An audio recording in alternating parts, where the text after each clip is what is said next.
Our basic principle when we started the company was pretty simple, is make sure that whatever we have on our menus is food that the patient's going to desire and that they're going to eat, and it's going to be nutritionally sound, so that it does help in that curing process. And so it was always a challenge for us to try to beat that negative connotation with healthcare food service. And we always felt that if we were feeding a family member, that if they had a good experience, they felt better about how we were taking care of their loved one in the bedside. Hello, everyone. Welcome to this week's episode of Let's Talk Solutions, candid conversations with healthcare leaders. I'm Amy Fritzer, Director of Business Development for HHS. And I'm Becca Leaf, also Director of Business Development for HHS. This week, we are actually discussing the idea of malnutrition within the healthcare setting. We're going to talk about how it can improve your quality of care for your patients, as well as how it can increase your reimbursement rates. And we're joined today by Liz Horton, who's a registered dietitian and the corporate dietitian for HHS, as well as Keith O'Neill, who is also a registered dietitian and the founder of the Culinary and Nutrition Services program here at HHS. So welcome, Liz and Keith. We appreciate you being here. Thank you for joining us, and let's go ahead and get started.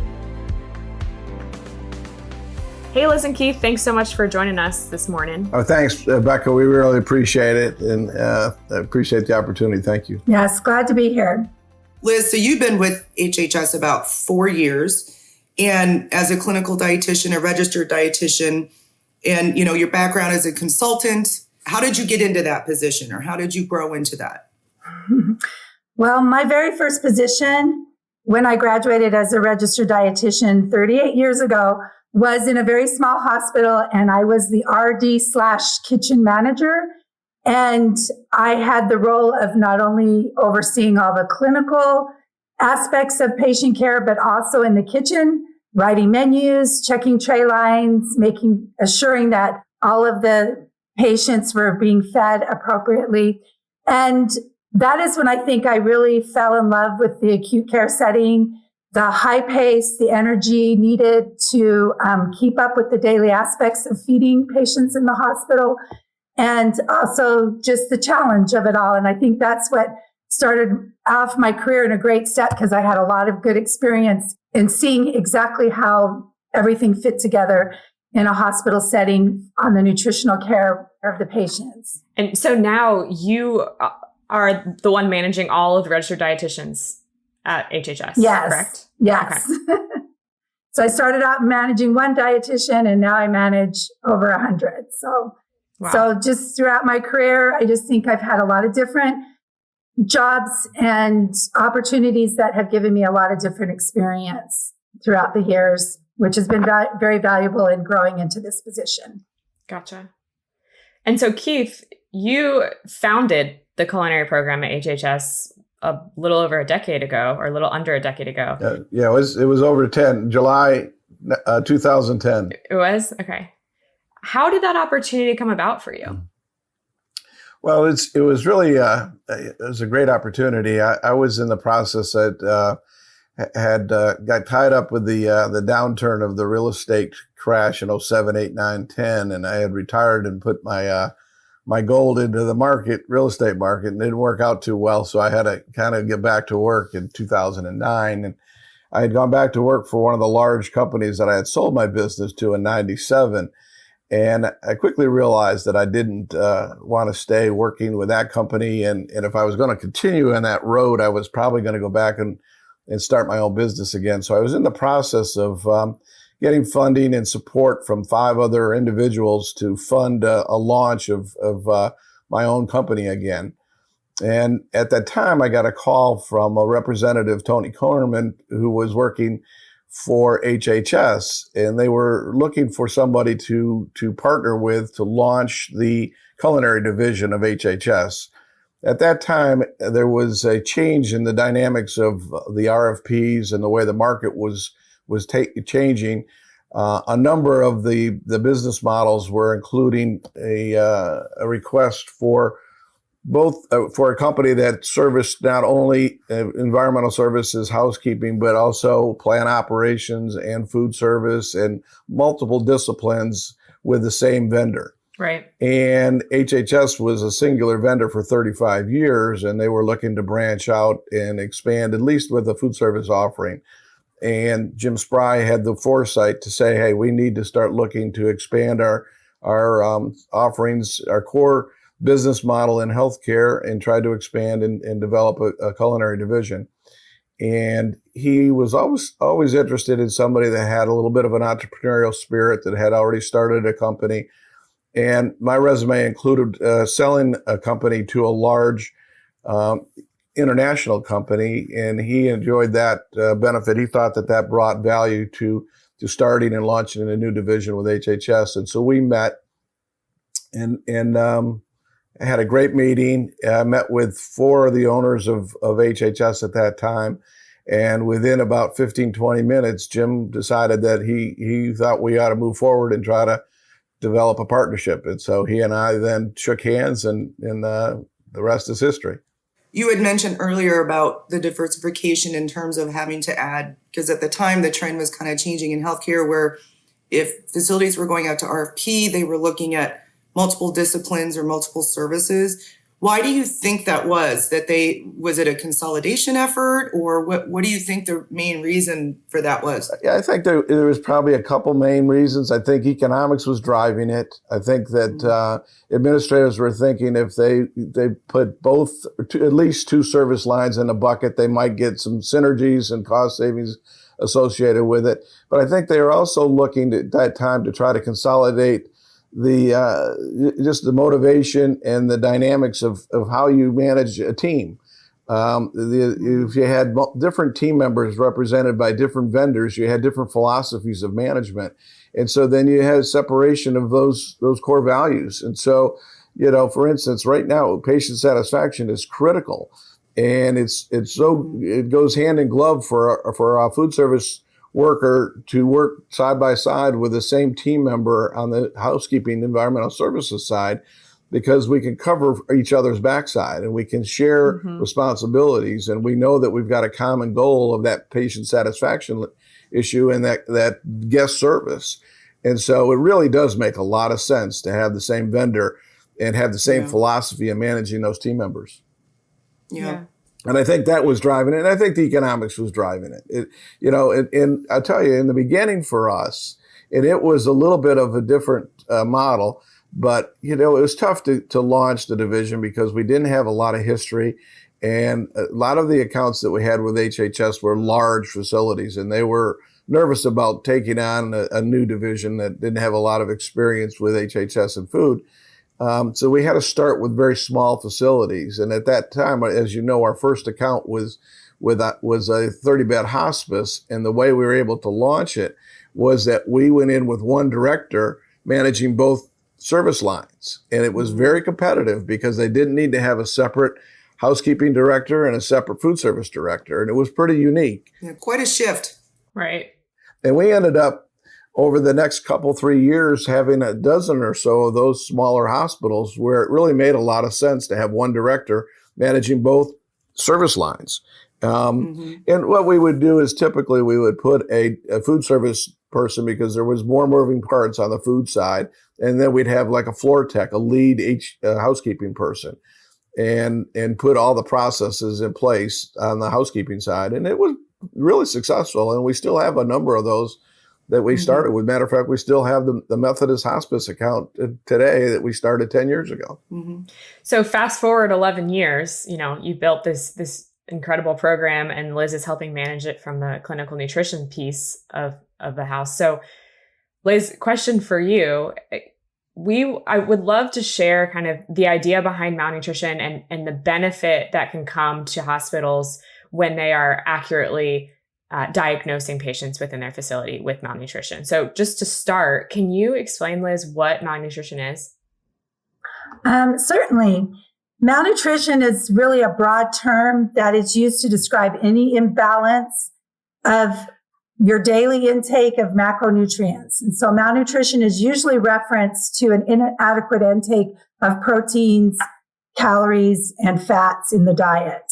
So that's kind of where it's referenced from. And I think in the healthcare setting, malnutrition has received a lot more recognition as a medical diagnosis. And that's, in the past, it wasn't always recognized, or it was often overlooked as an actual diagnosis of a patient coming into the hospital. And I think when looking at the diagnosis of malnutrition, we look at a lot of different levels of severity and the related causes that impact that quality of care for the patient if it's not treated or when it is treated.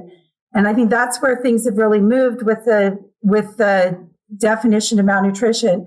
And currently, one of the most recognized diagnoses is severe protein calorie malnutrition in terms of a diagnosis in the hospital or healthcare settings. So what does that look like? I'm a patient, I come in, you say that I'm malnourished. What symptoms am I likely experiencing? Oftentimes, the patient does not know they have malnutrition. It's oftentimes there's an underlying cause of what has created that malnutrition. So it could be poor PO intake. It could even be an underlying cause that they've just had malabsorption from having another unrelated diagnosis, such as a short bowel syndrome or other things like that. So oftentimes we don't really refer to the patient as you're malnourished. We look at what the underlying cause was. You've had a poor PO intake because you have difficulty swallowing, or because you have inadequate resources to provide adequate protein, or you have a medical diagnosis that requires a higher amount of protein intake, such as sepsis or a traumatic injury that has gone untreated, and it could have resulted in a malnutrition diagnosis. So the patient comes in, the doctor is diagnosing you with some other condition, but alongside of that, the patient is also malnourished, likely because of that condition they have. But it sounds like so commonly the malnourished piece of it isn't getting diagnosed. So if that is diagnosed correctly and the RD gets involved and is able to work with the client or the patient, what then are the benefits for the facility for diagnosing that patient with malnourishment? So yes, you're absolutely right. Oftentimes, research has really shown that almost 1 in 3 patients come into the hospital with a diagnosis of malnutrition. It's like 20 to 50% of the patients entering the hospital. And if we can capture this diagnosis, we always think of it as it's like a co-diagnosis to the diagnosis they're coming in for the hospital with. Right. And so if we can capture this additional diagnosis, then that has a real impact on the quality of care that the patients have once a treatment plan is set up and a focus plan for them in order to treat the malnutrition in addition to the admitting diagnosis of a patient coming into the hospital setting. You were just talking about how malnutrition is often misdiagnosed or not diagnosed enough. And so what exactly are the parameters of that? In a hospital or healthcare setting, there are 2 primary parameters that have been validated to be used to determine that this patient needs to be evaluated for malnutrition upon admission. Number 1 is a poor nutritional intake for 2 or more weeks prior to admission. And secondly is a significant weight loss that has occurred of 10% or more of their body mass. So a lower BMI or even if they have a high BMI, that they've had a significant weight change. And those are the 2 parameters that are initially captured in the nurse's admission screen. So at that point, the nurse, sees one of those 2 things at the screening and says, hey, we need to engage the dietitian. Then what happens? From that nursing screen, a dietitian is triggered with those questions that are asked at admission to evaluate that patient. Once the dietitian has completed a nutritional assessment and a nutrition-focused exam to validate that criteria for a malnutrition diagnosis. And the dietitian also evaluates for the level of severity of the malnutrition or the causes of the malnutrition, documents those, and then refers it to the physician who also needs to document and diagnose the same level of severity and the same causes of the malnutrition. So an RD cannot diagnose malnutrition, the physician must diagnose it. So once that physician diagnosis is documented, then the hospital can go in and code or bill for that comorbidity or that co-diagnosis that was determined through this process that we've just described. Gotcha. So what's the importance there of the dietitian? Because if the doctor's the one diagnosing it, it sounds like they're the ones missing it. So can you just kind of explain a little bit like the benefits of having the RD on staff and how that helps you get to that point of being able to get the reimbursement? Yes, that's a great question, because the RD is really the pivotal role in this whole process, because they're the ones who can determine whether or not the actual nutritional intake has been poor and what aspects of their nutritional intake, as the patient usually is a poor historian, the RD will come in and ask them, what's your diet history been like? What have you been eating? And from there, they can determine what level of malnutrition or what macronutrients have been lacking in their diet to make that diagnosis. Dietitians also are trained to perform a physical nutritional exam, meaning they're focusing just at looking at muscle mass wasting. So if they can go in and determine there's muscle wasting in different areas on a patient, then they will be able to have that be a related cause of the malnutrition or the type of malnutrition they have as far as the severity level. So the more muscle mass they can determine, the higher level of severity of malnutrition, which goes back into that reimbursement piece, that if they have a higher level of malnutrition, obviously they're more at risk and they will have a higher reimbursement level for that diagnosis. That makes sense. Mm-hmm. The next thing, I guess, when you have that diagnosis and obviously the team has determined that the patient is malnutritioned, hopefully the severity of it, how do you communicate that to the patient to get them to buy into a changing in their diet or adding more macronutrients or more protein or whatnot? Like how does that process work? Because I would imagine it's got kind of a negative connotation. Like if I heard someone say that, I'd be like, oh, well, that I don't understand. How does that get communicated to the patient? Yes, definitely a challenge when you're working in the hospital, especially when someone's sick and not feeling well and they've had a lot of bad news anyway. Mm-hmm. But dietitians are very well trained professionals to go in and to discuss these aspects of nutritional problems with the patient. And most of the times, most dietitians will not go in and say, you have a diagnosis of severe malnutrition. Yeah. They will go in and they will address the cause that they determine. So they may say, hey, we've noticed you're not eating well. You really need to have more protein in your diet because of your, the disease state you're in, your healing. So we want to work with you to increase your protein in your diet. What are some of the ways we can do that and help to reinforce goals as far as that are related to their diet to help improve their nutritional status? And that's usually their focus. And it may not just be protein. It might be overall calories, adding a supplement. Mm-hmm. Oftentimes they may be discussing with them, we need to start enteral feedings because you're not able to eat enough. And that might be the discussion they'll have with them. But malnutrition usually isn't always the focus. It's more of the cause of the malnutrition and how we can get to that root cause and implement a care plan for their nutrition, their dietary plan to improve that nutritional status, not only while in the hospital, but when they go home to keep them from coming back into the hospital also. Right. Because that also, the return and the rechecking in of a patient also impacts your reimbursement, right?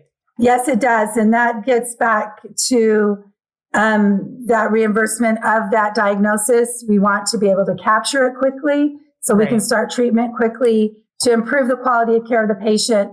And not only does the hospital get reimbursement for that diagnosis, but I think hospitals really look at also the impact it has. Readmissions. Yeah, right? The impact it has on readmissions and also on lengths of stay, extended lengths of stay because a patient is not getting better. And they get fined, or sometimes their reimbursement is not given because of the readmission. So they're really capturing that level of quality of care we're giving to the patients in the hospital to prevent those readmissions, to prevent lengths of stay extended beyond what their diagnosis allows. Right.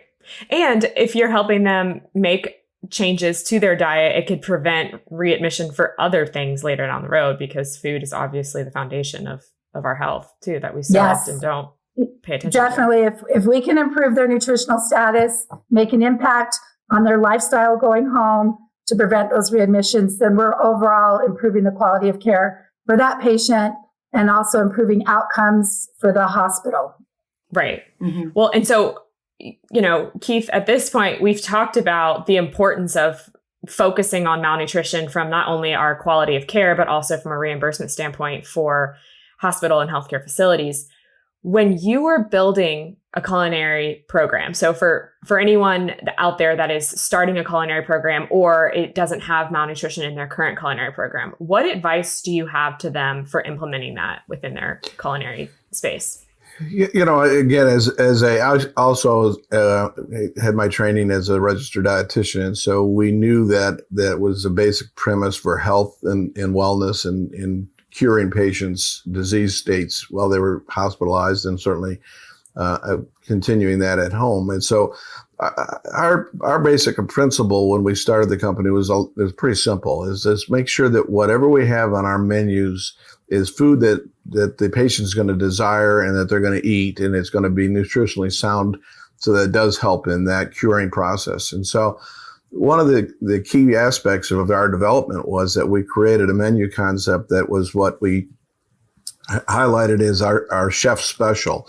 And that chef special menu was to do two things. One, it was going to be a popular comfort food item that we identified that if we did do 60+% of the population select that item, we would change it out, because we wanted something that was going to be popular from a comfort food standpoint, so that the patient would select it and that they would get that nutrition. And then we also had a alternate selection of 5 items, so that we wanted to make sure that there was 5 different items in addition to the chef special that gave the patient a great selection option, so that they did find something they liked. And then, of course, with the ambassador program, that they could also select something if there was nothing on those 5 or 6 selections that they liked, that they would be given another option offered by the ambassador. The key, though, was to give the patient some type of wholesome nutrition that would, satisfy them and also would help sustain their health plan. And that was the goal. So how do you design the menus?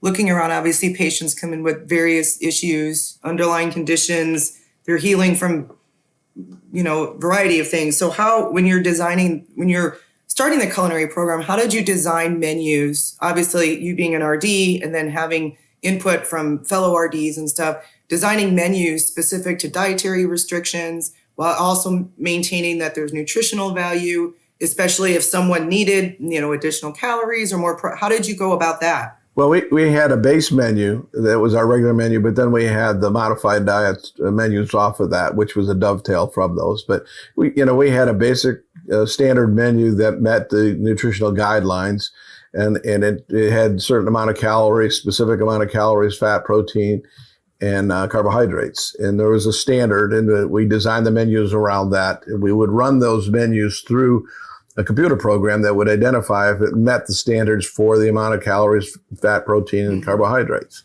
And, we had to balance it around. You would swap things around. If it was low on protein, for instance, we'd add something else to it. But it was after doing it for as many years as we had a lot of samples of menus that we'd use over our lifetime. And we would just tweak it and make sure that we met those standard guidelines. And back in the old days, we used to had to hand calculate that. But of course, now with the way technology is, it was pretty simple.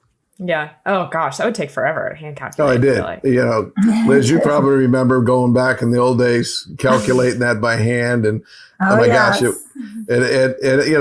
can tell you, I have had many battles with our clinical dietitians over the years, because I was all about making sure we wanted to have the foods that people would eat. I mean, it's great to have foods out there that meet all the clinical guidelines, but if it doesn't mix with, if it doesn't something that people didn't eat, what good did it do? Yeah. So, it was a challenge. And I think the key, though, the real big break, I think, and Liz, you can add your 2 cents to that, though, is when we ended up having that chef special and using the term chef, and then, and certainly we had a chef-driven model. That's most of our directors and all of our units had culinary trained professionals, that it made a difference making sure that we had that culinary professional approach to providing and building the food model.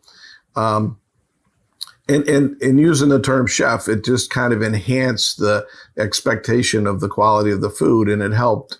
And then having those selections, alternate selections, it gave people good choices, and it met our goals, and it met their needs. What were you saying, Keith, about the 60%? If 60% of people didn't. So let's say we had an item on the menu that was termed as our Chef Daily Special. And let's say it was a pot roast, fresh made pot roast, and people didn't select it. Or if it was turkey tetrazzini and only 25 or 30% of the patient population selected it, we realized it was not a popular item. So we might swap that out and replace it with meatloaf, mashed potatoes, and great glazed carrots. And over what time frame are we talking? Like 25% of people over? Well, we'd look, we typically ran in our acute care facilities a 7-day cycle menu and rotated it. Because again, you had the chef specials, and we'd have a key chef special, 14 specials actually, one for lunch 7 days and one for dinner 7 days. And then 5 alternates. The alternates generally stayed the same.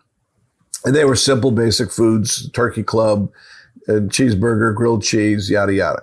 And so, we'd watch it 2 or 3 or 4 weeks. And if there was an item that was on the chef special that was not very popular, we'd swap it out and try something else. I mean, it was very simple because, again, as a smaller company, with just a handful of accounts in the very beginning, it was easy to tweak and turn the battleship very quickly. And again, the focus was on patient satisfaction and making sure that we were, providing the service that we said we were going to do. So, Keith, what was the most popular item that patients usually gravitated towards, or that seemed to I will tell you, I think that there was a couple, the meatloaf was always a very popular item. The fried catfish on Fridays was always a popular item. Our spaghetti and meatball or meat sauce was always again, it goes back to the comfort foods and things that people liked. The chicken noodle soup, we always had a fresh made soup, and a lot of the keys to it too was that we used fresh vegetables, fresh mashed potatoes, fresh vegetables. The meats were never frozen; they were always fresh, and we highlighted that on the menu. And so it made a big difference. Fresh roasted turkey breast was always a popular item with fresh mashed potatoes. Liz, I'm sure we're still, using some of those same items. We are. We still have, one of the most popular is the turkey breast, and we've added a cornbread stuffing to it. Oh, yeah. We've done some things to make the chef special a little more heart healthy so that they can be used across and spread to other therapeutic diets, so that they're not just getting a plain piece of chicken, but they're actually getting the oven. We call it now the breaded oven chicken, because fried chicken was one of our favorites, and we've switched it to more of a heart healthy, more of a across the board, everyone can have this entree and enjoy it. We no longer serve fried catfish, but we do have a very beautiful breaded Parmesan whitefish that people love. So we've gone through several different fish items till we found one that everybody enjoyed and loved. It's a panko crusted Parmesan, very heart healthy across the board.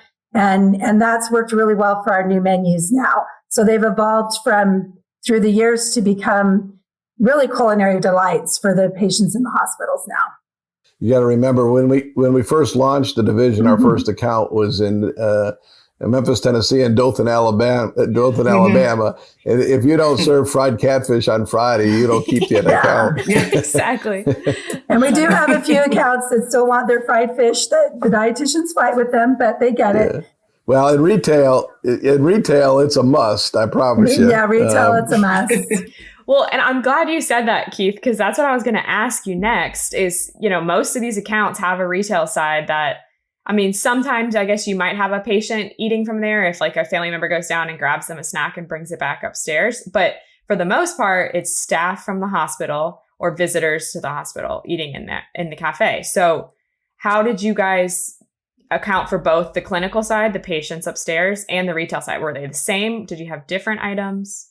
So we always took a lot of pride in what we did for the retail area, because we always felt that if we were feeding a family member in our cafeterias and restaurants, that if they had a good experience, they felt better about how we were taking care of their loved one in the bedside. And so we always, again, I go back like Liz, many years in this business, and it was always a challenge for us to try to beat that negative connotation with healthcare food service. And of course, it's changed over the years from when we started years ago.